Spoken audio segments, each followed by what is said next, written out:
আসসালামু আলাইকুম, সবাই কেমন আছেন? আশা করি সবাই ভালো আছেন। আবারও চলে আসলাম আপনাদের ব্রাহ্মণবাড়িয়ার আপু জুই কিচেনে। সবাইকে স্বাগতম। আজকে নতুন একটা রেসিপি নিয়ে চলে আসলাম।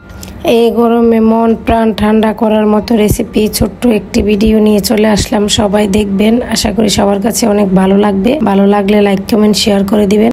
একটি তরমুজ কেটে নিলাম। তরমুজ থেকে আমার যতটুকু প্রয়োজন ততটুকুই নেব। দেখুন, যে যতটুকু বানাবেন ততটুকুই নেবেন।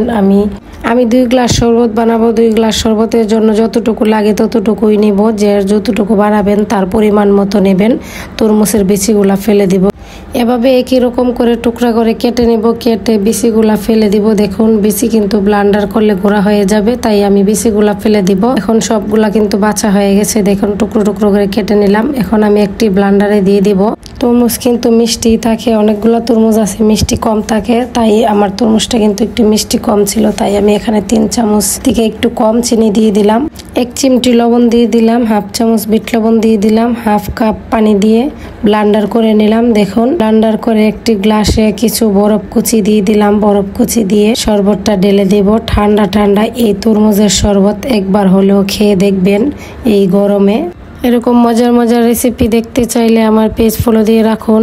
আর আমার ভিডিওটি দেখার জন্য সবাইকে অসংখ্য ধন্যবাদ। আজকের মতো এই পর্যন্তই। অন্য কোনো দিন অন্য রেসিপি নিয়ে চলে আসবো। এই পর্যন্ত সবাই ভালো থাকবেন। আল্লাহ হাফেজ।